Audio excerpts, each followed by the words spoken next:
नमस्कार, मैं हूं दिव्या कोचर और आप देख रहे हैं TV9 डिजिटल। जिस तरीके से कोविड ने एक बार दोबारा दस्तक दे दी है, उसके साथ ही प्री मॉनसून हिट कर गया है। इन तमाम चीज़ों को लेकर लोगों में जो भी चिंताएं हैं या जो ज़रूरी चीज़ हैं जो इस वक्त उन्हें करने की ज़रूरत है, इसके लिए आज हमने दो बेहद खास एक्सपर्ट्स या मेहमानों को बुलाया है।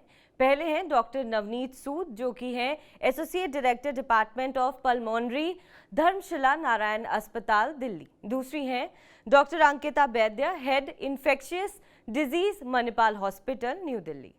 आप दोनों का TV9 में बहुत बहुत स्वागत है। नमस्ते दिव्या जी, सबसे पहले अंकिता जी, मैं आपके पास आना चाहूँगी कि जिस तरीके से प्री मॉनसून हिट कर गया है और हम देख रहे हैं कि आसपास तमाम तरीके का जो है लोगों में किसी ना किसी प्रकार का फ्लू हमें नज़र आ रहा है, तो इसके लिए क्या टिप्स हैं जो लोगों को जाननी और समझनी बेहद ज़रूरी है? देखिए, बहुत ज़रूरी है। मॉनसून सीज़न में हम देखते हैं कुछ वायरसेस का संक्रमण बढ़ जाता है। मैं सिर्फ फ्लू वायरस की बात या कोरोना वायरस की बात नहीं करूँगी, और भी वायरसेस होते हैं जो इस सीज़न में हम देखते हैं लोगों को संक्रमित कर रहे होते हैं, उसके कारण बुखार आ रहा होता है। लक्षण आमतौर पे इन सबके एक जैसे दिखते हैं, जो वायरल इन्फेक्शंस के लक्षण होते हैं कि बुखार आना, जुकाम, खांसी होना, गले में खराश होना या कभी-कभी पेट खराब होना, इस तरह के लक्षण देखने को मिलते हैं। ऐसी कंडीशन में ये बहुत इंपॉर्टेंट हो जाता है कि आप अपनी हाइड्रेशन का ध्यान रखें। गर्मियों में तो ज़्यादातर लोग ध्यान रखते हैं, बट जैसे ही मानसून आता है, ह्यूमिडिटी के कारण मैं देखती हूँ कि हाइड्रेशन कहीं न कहीं कॉम्प्रोमाइज़ होता है। तो किसी भी वायरल इन्फेक्शन में अगर आप अपने आप को हाइड्रेटेड रखते हैं, पानी की मात्रा का सेवन अच्छा करते हैं, तो इससे रिकवरी आपकी बेटर होती है और जल्दी होती है, मैं ये कहूँगी। वायरल इन्फेक्शंस में एंटीबायोटिक्स का कोई रोल नहीं होता, तो बिल्कुल भी ओवर द काउंटर जाके आप अपने आप ही कोई भी एंटीबायोटिक शुरू ना करें या कोई भी पेन किलर ना लें। अगर कोई सीवियर बॉडी पेन होता है या हेडेक होता है, जो वायरल इन्फेक्शंस में भी एक तरह का लक्षण होता है, इसमें क्योंकि मानसून के सीजन में डेंगू का इन्फेक्शन भी पनपता है। तो और हम यहाँ बात कर रहे हैं, डेंगू इन्फेक्शन इंडिया में देखने को मिलता है, दिल्ली में खास तौर के से काफी देखने को मिलता है। और इसमें अगर कोई आप पेन किलर बुखार उतारने के लिए या शरीर दर्द या हेडेक के लिए लेते हैं, तो वो नुकसान कर सकता है आपको। तो बहुत ज़रूरी है कि दवाइयाँ डॉक्टर की सलाह से ही लें। और कोविड की जांच के लिए बिल्कुल भी नहीं रश करें। कोविड का जांच सबके लिए ज़रूरी नहीं होता है जिसको वायरल इन्फेक्शन के लक्षण होते हैं। उसमें स्पेसिफिक इंडिकेशंस हैं जिसमें हम करते हैं, जैसे जिनको हाई रिस्क कोविड होने का रिस्क है, जिनका इम्यूनिटी ऑलरेडी कॉम्प्रोमाइज्ड है, लंग्स जिनके कमज़ोर हैं, डायबिटिक हैं या बूढ़े बुजुर्ग हैं या छोटे बच्चे हैं, या जिनको निमोनिया दिख रहा है, हमें सीवियरली लंग डिजीज दिख रही है, तो उस कंडीशन में कोविड का टेस्ट कराते हैं। सबको कोविड की टेस्ट की जरूरत नहीं है। आमतौर पे ये आम वायरल इन्फेक्शन की तरह होके, अगर आपका इम्यूनिटी ठीक है और कोई ऐसे मेजर दिक्कत नहीं आती, और 7 से 10 दिन में आप रिकवर कर जाते हैं। हाँ, खान पान का स्पेसिफिक ध्यान रखना चाहिए, जो हमारे इम्यूनिटी को हेल्प करता है मेंटेन करने के लिए, और कोई भी वायरल इन्फेक्शन में या किसी भी इन्फेक्शन में रिकवरी में हेल्प करता है। जी, बिल्कुल। इसी सवाल के साथ मैं डॉक्टर नवनीत जी आपसे जानना चाहूँगी कि लंग्स की बात हो रही थी, तो हाई ह्यूमिडिटी और डैम्प एनवायरनमेंट लंग्स के लिए कितने हार्मफुल हो सकते हैं?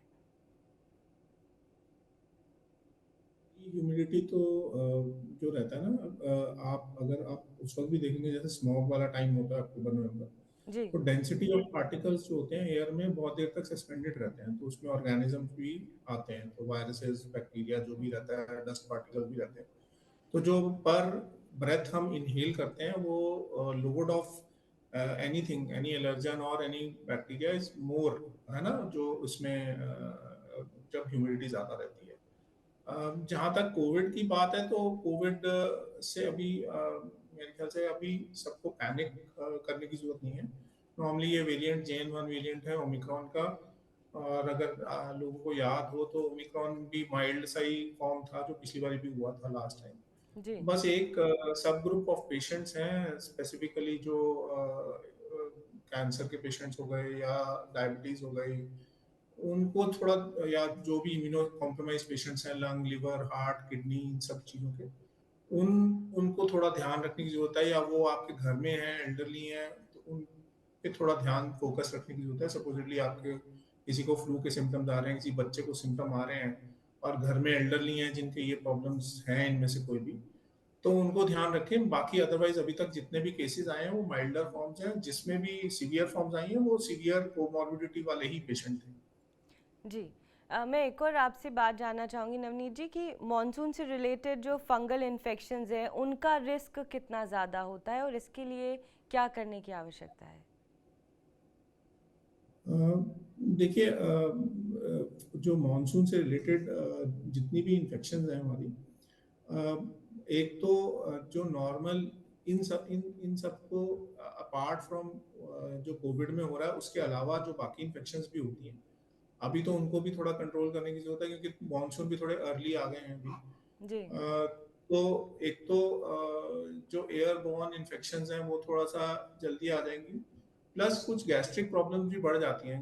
कंटेमिनेटेड वाटर होता है तो वो क्या होता है कि वो पूरा सिस्टमिक रिस्पॉन्स ही कर देता है, तो वो ऐसा नहीं होता कि सिर्फ पेट को इन्फेक्ट कर रहा है या लंग को इन्फेक्ट कर रहा है, बॉडी को इन्फेक्ट कर रहा होता है तो हर ऑर्गन उसमें इन्वॉल्व हो जाता है।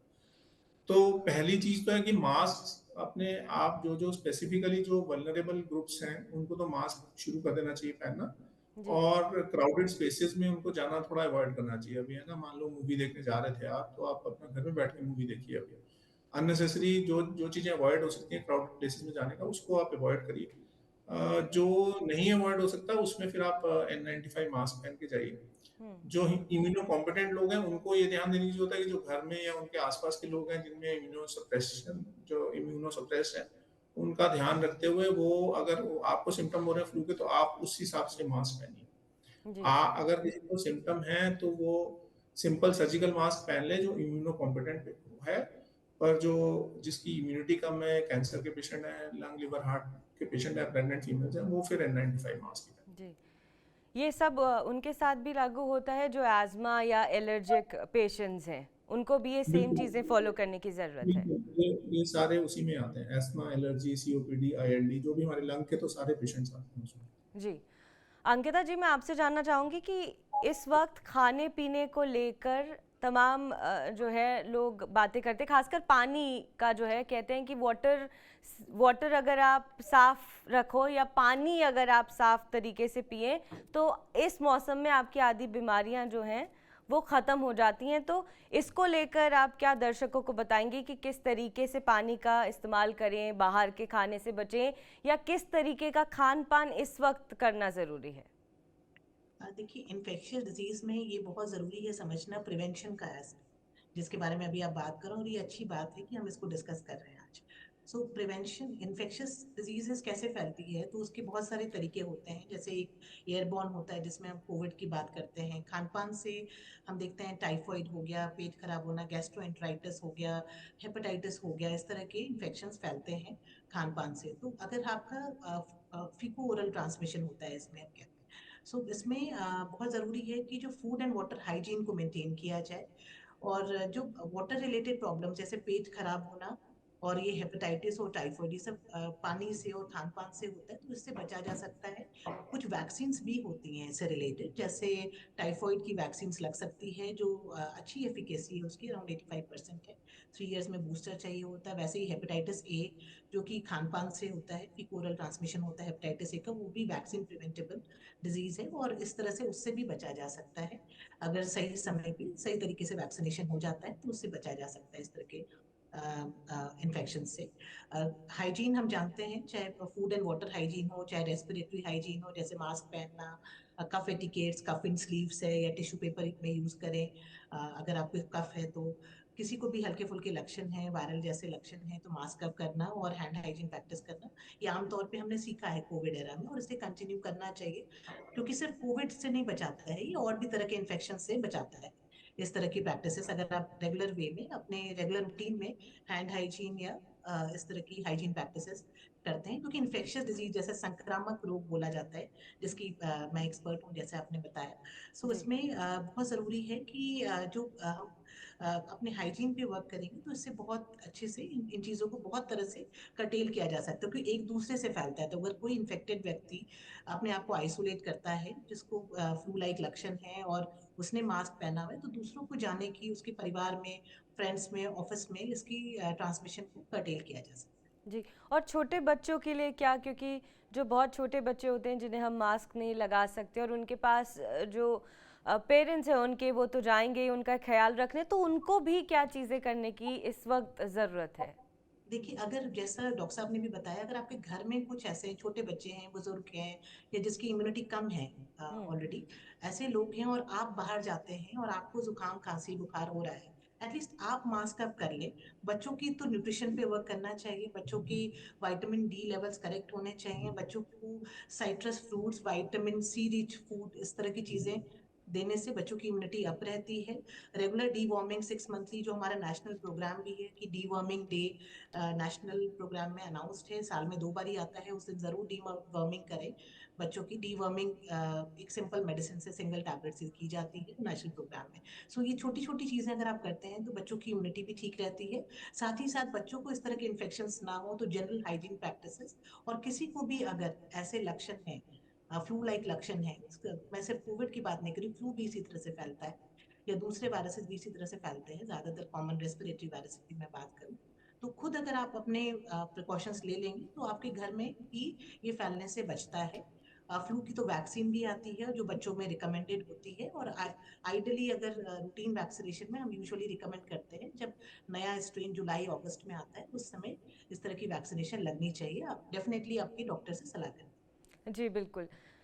डॉक्टर नवनीत जी, मैं आपसे ये जानना चाहूँगी कि जो मॉनसून का जिस तरीके से प्री मॉनसून हिट किया है, और इसमें जो बुजुर्ग लोग हैं उनको इस वक्त क्या वैक्सीनेशन लगवाने चाहिए, जिन्होंने उस कोविड के समय अगर वैक्सीन नहीं लगवाया है और इस वक्त अगर वो वैक्सीन लगवाना चाहते हैं? कोविड के तो वैक्सीनेशन का अभी कोई हमारे पास इंडिकेशन नहीं है इस चीज का, क्योंकि जी वो वाली वैक्सीन अभी नहीं, ये कुछ कितनी सवाल है एफिकेशियस लोगों है के वो ऐसे कहना जिन्होंने मुश्किल। उस वक्त वैक्सीन नहीं लगाई है और उन्हें लग रहा है कि इस वक्त उन्हें वैक्सीनेशन कर लेना चाहिए। नहीं, पर वो स्ट्रेन्स भी चेंज हो गए थे, ये म्यूटेशंस होती जी रहती हैं, तो वो वाली वैक्सीन कितनी इफेक्टिव होगी वो कहना मुश्किल है। जी। तो दैट इज डिफिकल्ट अभी तो। मेरे ख्याल से बाकी जनरल हाइजीन पे ना स्पेसिफिकली, अभी आपने जैसे बच्चों का पूछा था, बच्चों का क्या कर सकते हैं, तो एक तो हैबिट फॉर्मिंग बच्चों में ना in general overall round the clock वो हैंड वॉशिंग, हैंड सैनिटाइजेशन वाली रहनी चाहिए। जी मतलब कोविड हो या ना हो, डज नॉट मैटर। अभी जैसे हैंड सैनिटेशन का काम सबसे ज्यादा अभी के टाइम में भी है, जब आपके फीको ओरल रूट, जैसे अभी मैम ने बताया, फीको ओरल रूट से भी बहुत होता है, तो वो बच्चों में बहुत कॉमन होता है कि वो हैंड वॉश नहीं करते खाना खाने से पहले। तो उसको इनकलकेट करें, उससे आपके एयरबोर्न और ये वाटर बॉर्न डिजीज भी कम हो जाएंगे हैंड सैनिटेशन से। जी। वो 2-3 चीजें एक्स्ट्रा कर सकते हैं जो इजीली कर सकते हैं। वैक्सीन की जहां तक बात रही, न्यूमोकोकल वैक्सीन आती है, वो तो 5 इयर्स में एक बार ही लगती है, या एक दूसरी इनएक्टिवेटेड वैक्सीन तो आप कभी भी लगवा सकते हैं। हम्म। इन्फ्लुएंजा की वैक्सीन जो है वो तो मेरे ख्याल से सही बात है कि सितंबर अक्टूबर में, क्योंकि डब्ल्यूएचओ के स्ट्रेन्स आपके अप्रैल में रिलीज होते हैं, तो कमर्शियली अवेलेबल जो होगी पिछले स्ट्रेन्स की वो सितंबर अक्टूबर में आएगी। तो मोस्ट लाइकली हम भी सारे पेशेंट्स की, अपनी जो पल्मू के पेशेंट्स होते हैं उनकी हम अगस्त सितंबर के बाद ही लगवाते हैं ज़्यादातर। जी जी। जहाँ तक ये कोविड वैक्सीन की बात, वो अभी कुछ गाइडलाइंस है नहीं और कुछ एफिकेसी का भी नहीं पता इन स्ट्रेन्स के ऊपर वर्क करेगी कि नहीं करेगी। तो अभी तो कोई, एक तो मेरे ख्याल से मार्केट में अवेलेबल भी नहीं होंगी, शायद उस टाइम बंद होंगी थी 2-3 साल पहले। तो अभी तो मेरे ख्याल से एल्डरली या किसी को भी अभी वैक्सीन लगाने का हमारे को कोई इंडिकेशन नहीं है। जी। एक और मैं आपसे चीज़ जानना चाहूँगी कि जिनको भी सांस से रिलेटेड जो भी समस्याएं हैं, परेशानी है, उनको इस वक्त क्या स्पेशली करने की ज़रूरत है? क्या कुछ एक्सरसाइज अगर मैं कहूँ, या जिस तरीके से एक प्राणायाम भी अक्सर अब लोग करते हैं, तो क्या प्राणायाम भी आपकी तरफ से एक उनको होगा कि आपको करना चाहिए प्राणायाम, या कुछ चीज़ों का जिसका ध्यान रखें अगर आपको सांस से जुड़ी हुई कोई समस्या है तो? जी बिल्कुल, प्राणायाम भी एक टाइप का ना ब्रीदिंग एक्सरसाइज ही है हमारा। मतलब आप जो जिसको इंग्लिश में आप ब्रीदिंग एक्सरसाइज बोल दोगे तो उसको प्राणायाम बोल दो। जी तो प्राणायाम ऑलवेज हेल्पफुल। वो स्पेसिफिकली हम तो वैसे भी जो लंग्स के पेशेंट हैं, कोई भी सीजन हो, हम तो उनको वैसे भी बोलते हैं जस्ट फॉर योर लंग्स की हेल्थ के लिए। तो प्राणायाम भी, और भी चेस्ट की एक्सरसाइज आती हैं काफी सारी। आप एक बार अपने फिजियोथेरेपिस्ट से कंसल्ट करेंगे तो आपको बहुत सारी एक्सरसाइज बता देंगे जो आप घर में कर सकते हैं to strengthen your this pulmonary system. दूसरी चीज ये है कि जो मेडिसिन का कुछ जो हमारे लंग्स के पेशेंट्स हैं वो कई बार छोड़ देते हैं। मान लो कोई एस्थमेटिक है, उसको इनहेलर प्रिस्क्राइब किया, उसको लग रहा है ठीक है, चल रहा है, चलो रहने देता हूँ, छोड़ देता हूँ, तो वो एटलीस्ट अभी के टाइम में इस मौसम में वो चेंज ना करें, क्योंकि वो सिवियरिटी जब आती है और आप मेडिसिन नहीं ले रहे हो तो वो जो प्रॉब्लम आती है वो काफ़ी सीवियर करके आती है। जी। तो जो भी आपको मेडिसिन प्रिस्क्राइब्ड है उसको ज़रूर फॉलो करें और एक्सरसाइज करें, हाइड्रेशन अच्छी रखें अपनी। और दूसरे पैनलिस्ट ने भी यही बताया था आपको, तो लंग के जो कवरिंग होती है, ये लंग पूरा एयरवे की कवरिंग होती है, वो अगर ड्राई रहता है तो उसमें इन्फेक्शन होने के चांसेस ज़्यादा रहते हैं। जी। तो अच्छे से हाइड्रेटेड रखें। आजकल लोग बहुत सारे पानी वगैरह, स्पेशली बच्चे जो हैं वो उनको याद करवाना पड़ता है कि पानी पी लो, पानी नहीं पिया आपने, और वो भागते दौड़ते हैं, ह्यूमिडिटी में वाटर लॉस भी बहुत ज़्यादा होता है, तो वो उस चीज़ का ध्यान रखें। जी, और बाकी हाइड्रेट तो रहने की नॉर्मल। ज़रूरत है। जी। बिल्कुल। जाते जाते मैं इसमें आप दोनों से एक छोटी सी रिक्वेस्ट करना चाहूँगी कि एक थोड़ा सा एक पैनिक लोगों में नज़र आ रहा है, तो आप दोनों अगर एक एक लाइन कुछ दर्शकों से इस वक्त कहना चाहें तो आप ज़रूर कहें। देखिए, panic is not the solution. पहली चीज तो पैनिक का कोई रीजन नहीं है। अभी हमारे देश में हमने देखा, जब विश्व में बहुत जगह जो डेल्टा वेरिएंट के बाद जो ओमिक्रॉन वेरिएंट के कारण लोगों को परेशानियां हुई, हमारे कंट्री में इस तरह का नहीं देखा गया। इसका कुछ इम्यून सिस्टम और वैक्सीनेशन कवरेज का डेफिनेटली रोल रहा है।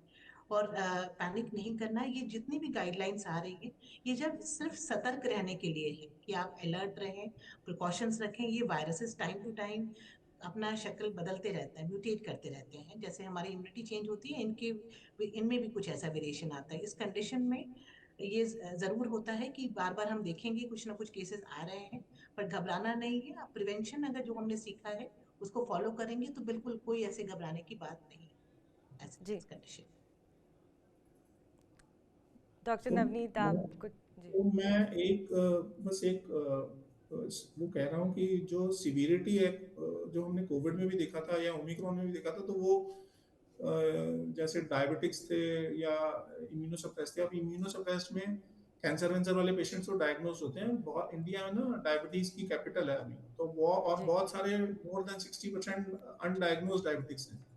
तो एटलीस्ट मैं अभी इस चीज का फायदा उठाते हुए आप ये करिए कि अपना एक जनरल चेकअप जरूर कराइए, कि आपको ऐसा तो नहीं चल रहा कि डायबिटीज चल रही है और आपको पता नहीं है, और फिर अगर इन्फेक्शन होगी तो बहुत सीवियर होगी। एक तो डायबिटीज का ट्रीटमेंट शुरू हो जाएगा, दूसरा सीवियरिटी ऑफ इन्फेक्शन भी कम हो जाएगी। तो ये एक चीज ध्यान रखनी चाहिए। बाकी जनरल पॉपुलेशन में कोई पैनिक करने वाला कोई अभी, जैसा मैम ने बोला, कुछ ऐसा इशू है नहीं, और हमारे पास अभी कोई ऐसे केसेस भी नहीं आ गए जब सीवियरिटी जिसके लिए हमें पैनिक होना चाहिए। पैनिक मेरे ख्याल से होगा भी नहीं।